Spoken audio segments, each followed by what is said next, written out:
So abantu bangi mbadde munindiridde okwogera ku US African Summit. Nkyogera ekyo olwa messages zenfunyeeko zemumpeereza naye nga tunabanda kutandika kuwuliza audio eno. You might get disappointed ate nga that is not my intention to make you disappointed. Naye era ng'owuliza audio eno njagala nkubulire nti sinza omugezi asinga naye nga eno ndowooza yange engeri gye ndabamu ebintu oba n'engeri gye nsomamu ebintu at least n'ebbanga lye mmaze nga nina interest mu bintu bino. So nearly 50 African head of states bali mu America. I think there were 49 enamba entuufu nga bayitiddwa mu US African Summit. Yakoma okubeerawo about 8 years ago nga yahostingibwa ne Barack Obama. That time Trump ye teyabiwabudde mwawuliranga n'engeri gye yayogeranga ku ba African leaders. Nga sinema kweyongerayo njagala tugende ku nsi nsookere ku topics oba ku nsi nokansookere ku nsi ezaagaaniddwa ezitaayitiddwa. Okiwulira tusookere ku nsi ezitaayitiddwa mu summit eno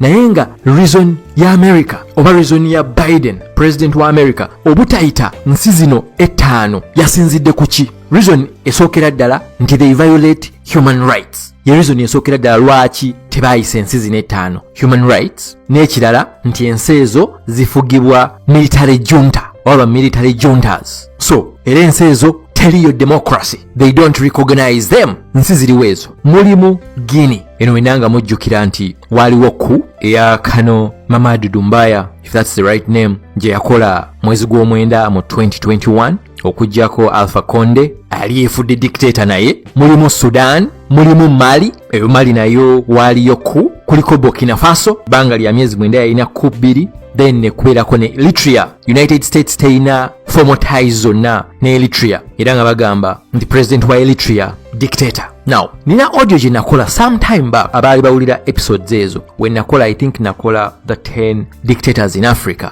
Isaias Afwerki yaliko president wa Eritrea. Kuba top dictator list gye nakola sometime back yaliko naye kuba US bo beyita ba dictator ku list gye nakola bagyeko gayi wa Eritrea yokka. So nsi ttaano zokka: Eritrea, Burkina Faso, Mali, Sudan ne Guinea. Naye nga muganda wange afollowinga ng'otera n'osomaasomako, are those the worst dictators between mu Africa? The answer is no. Mu bantu be baaganye oba ensi ze baaganye gwendabamu nga dictator, the real dictator ye guy wa Eritrea. G'osobola okukomparinga kuba n'abalala. Uganda empya balala ki b'oyogera abagwa mu listi eyo nga babadde balina okubeera ku eyo listi ya US obutabayita. Mulimu Paul Biya, president wa Cameroon. Sigenda bigendamu nnyo naye kati agenda mu myaka 4. Actually kisanja kyamwongedde. He may rule Cameroon for 47 years. Akaddiye naaweddeyo. There is no democracy in Cameroon. Omulala Theodore Obiang owa Equatorial Guinea. Omulala Yoweri Kaguta Museveni. Nkugamba ensi abantu bano gye bali naye nga teri democracy nga zijjudde human rights violations. Naye America yo yakoze listi yaayo bano ne ignoringa bangi. Not only that but see your topic. So ekyo nkivuddeko njagadde kulaga bulazi ensi America zeetaayise. Mulamwaki ogwa summit yen US African Summit. Discussion esookera ddala ku table an Africa of good governance, democracy, respect for human rights, justice and rule of law. Discussions eyokubiri a peaceful and secure Africa. Discussions eyokusatu emiremwa gye bagenda okwogerako mu summit oba egiri kwogerebwako a prosperous Africa based on inclusive growth and sustainable development. Bagenda kudiscussinga rule of law, respect of human rights, justice, good governance. Niye nga mu kizimbe badiscussingira mulimu Paul Biya, mulimu Theodore Obiang, mulimu Paul Kagame, mulimu Yoweri Kaguta Museveni n'abalala bangi. Nabadde ndaba one of a Ugandan journalist Remy Bahati gyali mu summit eyo naye yabuuzizza one of another dictator aliyo president wa Namibia n'amugamba nti owulira otya okubanga baakukyazizza wano nga mu nsi yo wajjudde gross human rights violations oba gross human rights violations in Africa nga tatidde namu. Yamugambye nti black people are still being killed in this country like dogs. Yagambye nti people of color abaddugavu bakyattibwa mu America nga mbwa. Ye yabadde reply ye arrogantly, they don't care, they don't even respect America anymore. Lwaki? Kubanga baayiga America nabo baagitegeera. America yinza okugamba nti yategeera African leaders naye kakati nabano especially abamaze mu myaka 20-30 years nga bakulembera ensi they have been dealing with Americans, different American governments, nabo babategeera kiki babaagalako. So you manipulate us as we manipulate you. Ke kazannyo ke bakozesa. Njagala following bulungi nnyo. Kakati njagala nkuterewo ne kano. Njagala owulirize bulungi nnyo. China's trade with Africa reached a high of more than $254 billion last year. Trade ya Africa ne China batuuka mu $254 billion.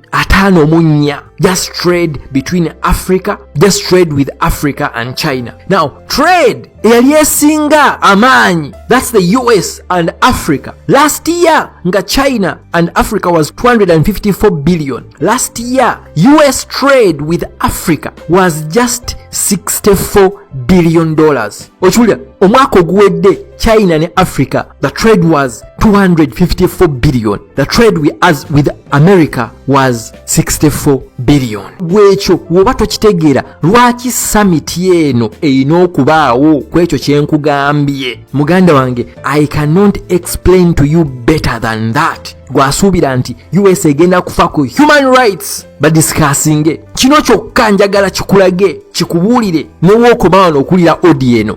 US tesobola kukikkiriza nti tetuuka na half between Africa trade ne sente China zekola, oba the trade between Africa and US. Bebuuza kyajja kitya ate ng'omanyi nti China ne America bali kumbiranye. The trade between Africa and China last year was $254 billion. The trade with Africa and America last year was $64 billion. Russia yeyongeredde ddala influence mu Africa. Kankubulireyo ekirala. Russia yensi esinga okutunda ebyokulwanyisa mu Africa wetwogerere essaawa zino. Russia is now the continent's largest arms dealer with major influence in many African countries. US einembiranye ku China, US einembiranye ku Russia. Bebuuza kyatuuka kitya wano? Russia ebeera etyanga yensi esinga okutunda ebyokulwanyisa ku lukalu lwa Africa. China ebeera etyanga yensi esinga okubanga etradinga ne Africa. US position yaffe eriwa? Twatuuka tutya wano? Tukoze tutya? Africa continent y'amaanyi nnyo, tukoze tutya okuzzaawo influence yaffe? African leaders naffe batandika okutusaamu ekitiibwa. Kati ng'oŋŋamba nti ogenda kuleeta human rights? It is just in the discussion. Si gwe mulamwa. Guno omulamwa gwa summit eno gwa interest. Guno omulamwa gwa summit eno gwa interest.